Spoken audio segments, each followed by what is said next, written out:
Ryan? Police out of Providence, Rhode Island, just releasing brand new images. Take a look closely here, hoping that the public can step in and really help them piece this all together. Investigators now saying they don't know if that gunman is still in the Providence area or if they have now fled the state. Investigators are working to really reconstruct the suspect's movements here in this newly released video, both before and after the deadly shooting. A $50,000 reward now being offered for information leading to an arrest and conviction. I want to remind you that this is a very active investigation, very complex investigation, and it's the dedicated work of the men and women of the Providence Police Department, the Detective Division, the Community Response Team, the Special Response Team. It's all hands on deck, and there's no one that wants to put this individual in handcuffs than us. And today we also learned the identities here of the two students who were killed, a foreign exchange student and Ella Cook, a sophomore from the state of Alabama. She was a just incredibly grounded and generous and faithful and bright light, both here at the Advent over many years as she was engaged and involved in our worship and our community. Now, what I do know is that Brown's grieving, I'm grieving, just a ball of joy. Ball of energy. The loss of him would be felt throughout this community because his soul truly did reverberate throughout the community. Now back out to campus. Flowers and signs are out along Hope Street there, just feet away from the actual crime scene, the engineering building where that deadly shooting took place. And right now, investigators pursuing new leads in their desperate search for the gunman who opened fire in a Brown University classroom, killing two students. The FBI has released new video, new pictures, and increased the reward for any information leading to an arrest. The community right now, as you can imagine, on edge. They're also frustrated during this massive manhunt as we learn more about the victims. Mohammed Aziz Uzmerkov was living in Virginia. He was a talented musician and aspiring brain surgeon whose family had immigrated from Uzbekistan years ago. Sophomore Ella Cook, she was from Alabama. She was the vice president of the Brown College Republicans chapter, remembered by her hometown church as a bright light. She made her mark at Mountain Brook High School. She was making her mark at Brown University. Thank you for joining us. I'm Jan Jeffcoat. It's Tuesday, December 16th, and we do start this morning with the latest out of Providence, Rhode Island, where authorities are hoping some new video can lead to an arrest. We want to get right to Mark Boyle at the live desk with the latest on this. And Mark, now that we see some of this new video, we can see more of the details, this suspect's stocky build, and the fact that this video was taken hours before that shooting, which of course leads to the belief they've been able to track this guy to see where he came from, and perhaps even more videos they're hoping will now come to light from the public, maybe some ring camera video or something. And that's what they're hoping for. By releasing this video, somebody might see something, say something. He was wearing a mask the entire time, so his face not crystal clear. This morning, Providence police are still tracking down leads, Jan, that could help them find this man and bring him into custody, accused of shooting and killing students there, 2 of them leaving 9 injured. Now, in the past 24 hours, investigators have released some new videos. This is the person of interest. A ring camera video here released, one example of many. Take a good look as detectives are trying to figure out who this man is, wearing the mask and the black beanie. Police describe him about 5'8" with a stocky build. What do you think he was doing? Was he staking out the area? Because this was the day before the shootings, correct? Correct. And so, that's it.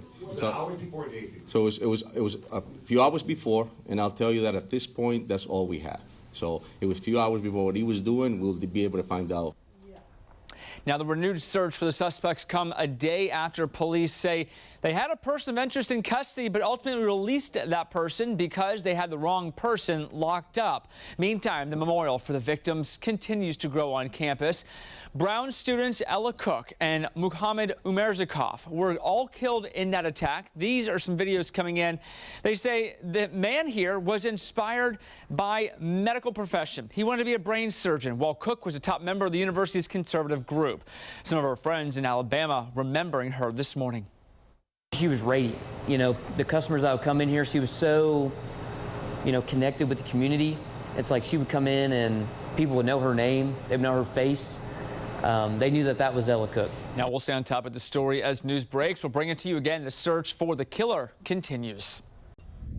cameras in the hallway, but they don't show the suspect, or Brown is not releasing them, or you're not releasing them to us. How does a multi-million-dollar school not have a bunch of cameras in the hallway? Why isn't there more video or metadata? And were those cameras all operational? Yeah, I can't speak to what was operational or wasn't. Yeah, you hear all the questions there. Outrage at Brown University. Students and parents beyond frustrated with Rhode Island officials now 4 days after a gunman killed 2 students inside a classroom and then just walked away and remains on the loose this morning. As rumors run rampant online, top brass at the university getting pummeled with questions and grave concerns. Yesterday, the FBI released a new video timeline showing this person of interest before and after the shooting, even walking by responding officers. National News Desk's Leanna Falk reports from Providence.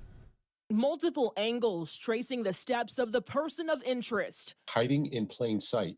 Providence police releasing their clearest views yet, captured mostly on home security cameras, walking, doubling back, and at times running across Providence's east side hours before the shooting. That is the behavior that perpetrators will do with pre-attack surveillance. Police now believe the individual, dressed in a two-toned black and green jacket, wearing a hat and face mask, was casing the area for hours, possibly days or weeks. Officials say the person was spotted as early as 10:30 Saturday morning. His activity is very consistent with target surveillance, which then leads to target acquisition. And then from there, if he mobilizes, in this case, which he did, he would carry out the attack. The FBI's edited timeline shows the individual walking east on Manning Street just after 2 p.m. Saturday, turning south on Cook, retracing steps on Benevolent, then running east toward Cook again around 2:30. At one point, he's seen walking north on Cook before quickly turning around, and a second individual follows. And after the shooting, minutes after 4, dashcam footage shows him passing a Providence police cruiser before turning onto Hope. His appearance consistent until just before 3, when he's spotted now wearing a crossbody satchel. It's very important that, the bushes be checked, behind fencing, behind trash canisters. Investigators now asking residents and businesses to rewind their cameras even further, at least a week back, and check for any familiar quirks or consistencies. He puts his hands behind his back as he's processing. Those are all consistent behavior patterns that people could pick on. In Providence, Leanna Falk reporting. Now to that manhunt in Providence, Rhode Island, where it's now 5 days since the deadly mass shooting at Brown University and still no suspect in custody, just surveillance images and videos. And now we are learning a new attempt from police to drum up leads. Investigators putting out a couple of new photos. This is not the suspect. This is just somebody that they want to talk to here. Keep in mind, this is what police say is somebody that was near the suspect, and they're trying to track this person down. Police say they could possibly have information that's key to this investigation. Authorities say they are running down every single possible lead right now. Information comes in. It could come in from the tip line. The team runs it to ground. They rely on other evidence, the flock cameras that the colonel referenced, other electronic data that Amanda's referring to, and you can rule that person in or out. When that person's is ruled out, you move on to the next one. Now, I want to show you a map that investigators have released. This is an area around the school. The areas in green are the locations where the key suspect was just before the shooting. Right here, you see the green on the map. The red areas highlighted, that's after the shooting. And then this big blue box, essentially, that's the neighborhood, the area of focus, if you will, where they're trying to track down information, surveillance video, pictures, anything at all. They just do not have the information they need right now to bring them to that suspect and the killer. Investigators are now expanding their search to surrounding communities and towns. Again, not the suspect here. This is a photo release of somebody they'd like to track down to question this morning. Monitoring the search and any updates if they break this morning, we'll have it for you right here at the Live Desk.